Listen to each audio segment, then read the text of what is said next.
Shalom, selamat malam. Dari Gedung Gereja Toraja Jemaat Elim Balikpapan, kembali kami menjumpai Bapak Ibu dimanapun berada. Mari mempersiapkan hati dan diri menyambut tawatan Tuhan melalui rehat dan doa malam Gereja Toraja Jemaat Elim Balikpapan edisi Rabu 10 Februari 2021.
Untuk pembacaan dan perenungan firman Tuhan, mari berdoa. Kami bersyukur kepadamu Tuhan malam ini. Kembali kami dihimpunkan untuk bersekutu bersama-sama dengan keluarga kami di rumah kami masing-masing. Melalui rehat dan doa malam, Gereja Toraja Jemaat Elim Balikpapan, kami akan membaca dan merenungkan firman-Mu. Ya Roh Kudus, tolonglah kami semua. Di dalam nama Tuhan Yesus kami berdoa. Amin. Pembacaan firman Tuhan pada malam ini terambil dari kitab Injil Markus, pasalnya yang ketiga, ayatnya yang ke-7 sampai ayatnya yang ke-12. Markus pasal 3 ayat 7 sampai 12. Firman Tuhan berbunyi demikian. Yesus menyembuhkan banyak orang. Kemudian Yesus dengan murid-muridnya menyingkir ke danau dan banyak orang dari Galilea mengikutinya. Juga dari Yudea, dari Yerusalem, dari Idumea, dari seberang Yordan, dan dari daerah Tirus dan Sidon datang banyak orang kepadanya sesudah mereka mendengar segala yang dilakukannya. Ia menyuruh murid-muridnya menyediakan sebuah perahu baginya, karena orang banyak itu, supaya mereka jangan sampai menghimpitnya. Sebab ia menyembuhkan banyak orang, sehingga semua penderita penyakit berdesak-desakan kepadanya hendak menjamahnya. Bila mana roh-roh jahat melihat dia, mereka jatuh tersungkur di hadapannya dan berteriak, "Engkaulah Anak Allah." Tetapi ia dengan keras melarang mereka memberitahukan siapa dia. Amin. Bapak Ibu yang dikasihi Tuhan, Yesuslah Anak Allah menjadi tema perenungan kita malam ini. Ketika ada orang bertanya, bagi Anda siapakah Yesus? Kira-kira seperti apa jawaban Anda? Dalam pembacaan malam ini, kita melihat ada beberapa jawaban tentang pertanyaan ini, siapakah Yesus itu? Jawaban pertama datang dari kaum Farisi dan Herodian. Bagi mereka Yesus adalah pribadi yang membahayakan posisi mereka, sehingga mereka yang sebenarnya merupakan dua golongan yang selalu bertentangan, justru bisa bersekongkol karena tujuannya sama, yakni ingin membunuh Yesus. Membuat Yesus menyingkir ke danau Galilea di ayat 7 pembacaan kita. Yang kedua, jawaban itu muncul dari orang banyak yang datang dari berbagai tempat untuk mencari Yesus. Bagi mereka Yesus adalah pribadi yang dapat memenuhi kebutuhan mereka. Begitu banyak orang yang butuh disembuhkan dari sakitnya, sehingga mereka berdesak-desakan ingin menjamahnya. Ayat 10. Dan ketiga, bagi roh jahat yang merasuki orang-orang, Yesus adalah anak Allah. Bapak ibu saudara-saudara yang kekasih, sungguh ironis. Pengakuan yang benar tentang siapa Yesus justru datang dari roh jahat. Bukan dari pemimpin agama Yahudi, bukan dari orang banyak yang sudah mendapat kesembuhan. Roh jahat atau iblis tahu betul bahwa Yesus sungguh anak Allah, tetapi menolak tunduk di bawah kuasanya. Nah, kembali pada pertanyaan di awal renungan ini. Bagi Anda, siapakah Yesus itu? Apakah Yesus adalah pengganggu posisi strategis yang sementara dinikmati? Atau apakah Yesus hanyalah sekedar pemenuhan kebutuhan sehingga apabila kebutuhan itu sudah terpenuhi, maka dengan mudah ia dapat ditinggalkan? Ataukah ada yang telah menyatakan pengakuan yang tepat bahwa Yesus adalah anak Allah, namun menolak hidup di bawah kuasanya? Mari kita renungkan dan mari kita nyatakan pengakuan Yesuslah anak Allah, menghidupinya dalam komitmen untuk hidup seturut dengan kehendak-Nya. Amin.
Bapak Ibu yang dikasihi Tuhan, mari kita bersyafaat, mari berdoa.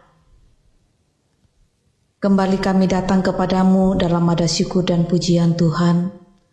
Ketika malam ini Engkau memberi waktu dan kesempatan bagi kami semua, boleh beribadah kepadamu melalui program rehat dan doa malam Gereja Toraja Jemaat Elim Balikpapan. Firman-Mu telah kami baca dan renungkan. Mampukan kami untuk tetap bertahan dalam pengakuan bahwa sesungguhnya Yesus itulah Tuhan dan Juru Selamat kami, tetapi dan juga terus menghidupinya. Tolonglah kami ya Tuhan. Malam ini kami berdoa, membawa jemaat-Mu dan siapapun yang dijangkau oleh layanan ini dalam berbagai harapan dan kerinduan mereka. Berkatilah mereka Tuhan, jaga lindungi peliharakanlah mereka. Dalam berbagai harapan-harapan mereka sendengkan telinga-Mu, mendengar dan menjawabnya Tuhan. Baik mereka yang sedang berjuang meniti karir yang lebih baik, yang merindukan pendamping hidup, yang sementara mencari pekerjaan. Buka jalan bagi mereka ya Tuhan, sebab sesungguhnya kami meyakini tidak ada yang mustahil di hadapan-Mu. Kami percaya pada waktu-Mu semuanya akan menjadi indah. Memberkati jemaat-Mu dalam pekerjaan, dalam rumah tangga, dalam usaha mereka. Para kepala keluarga di tempat pekerjaan mereka baik yang ada di kota ini, juga di lokasi-lokasi. Jaga peliharakan dan lindungi mereka Tuhan. Para ibu, para istri dalam kesetiaan mereka mendampingi, mendoakan dan mendidik anak-anak, beri hikmat-Mu bagi mereka ya Tuhan. Orang tua kami di usia senja mereka, mungkin ada di antara mereka yang terbatas fisik. Tuhan tetap hiburkan dan kuatkan. Begitu juga saudara-saudara kami yang sakit, baik yang dirawat di rumah sakit, di rumah mereka. Jamah dan pulihkan mereka dalam nama Tuhan Yesus, melalui makanan, minuman, obat-obatan, tindakan para medis yang mereka terima. Tuhan, kami berdoa kepadamu, membawa anak-anak kami yang terus berjuang dalam studi walau masih dalam jaringan di tengah pandemi COVID-19 ini. Mampukan mereka untuk terus setia belajar dengan baik. Begitu juga mereka yang sementara dalam proses penyelesaian tulisan akhir. Berkati mereka Tuhan. Bapa, beberapa saudara kami hari ini merayakan ulang tahun. Kami bersyukur bersama dengan Kristina Sampelolo, Ibu Maria Toding, Ibu Teli Velma Momuat, Ibu Dorcas Padang, David Todingallo, Ibu Lita Turu. Berkati mereka dan sempurnakan sukacita syukur mereka Tuhan dalam memaknai perjalanan kehidupan mereka. Begitu juga yang boleh merayakan ulang tahun pernikahan mereka. Teruslah menjadi nakoda dalam bahtera rumah tangga mereka Tuhan, menguatkan mereka, mengayungi kehidupan rumah tangga mereka, tetap mempercayakannya kepadamu semata. Ya Tuhan, kami terus berdoa untuk penanganan pandemi COVID-19 di negara kami. Berkatilah pemerintah kami, gugus tugas COVID dari pusat sampai ke pelosok untuk bersinergi Tuhan, dan mampukan juga kami sebagai bagian dari masyarakat setia dalam mengikuti protap kesehatan. Kiranya pandemi ini segera berlalu. Ya Bapa, malam ini kami akan istirahat. Peliharakanlah kami Tuhan, Kiranya esok pagi kami boleh bangun dengan tubuh yang penuh keberkatan. Mohon peliharakan kami, jauhkan kami dari berbagai rencana jahat manusia, kuasa-kuasa iblis, kuasa-kuasa kegelapan. Terpeliharalah kiranya kami dalam kasih-Mu Tuhan. Bapa, dengarkan doa kami dan jawablah. Mohon ampun untuk salah dosa kami. Kami datang kepadamu dalam nama Tuhan Yesus Juru Selamat kami, yang telah mengajarkan doa Bapa kami demikian. Bapa kami yang di sorga, dikuduskanlah namamu, datanglah kerajaan-Mu, jadilah kehendak-Mu di bumi seperti di sorga. Berikanlah kami pada hari ini makanan kami yang secukupnya, dan ampunilah kami akan kesalahan kami, seperti kami juga mengampuni orang yang bersalah kepada kami. Dan janganlah membawa kami ke dalam pencobaan, tetapi lepaskanlah kami daripada yang jahat. Karena Engkau yang punya kerajaan dan kuasa dan kemuliaan sampai selama-lamanya. Amin.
Bapak Ibu yang dikasihi Tuhan, demikianlah ibadah kita bersama melalui program Rehat dan Doa Malam Gereja Toraja Jemaat Elim Balikpapan.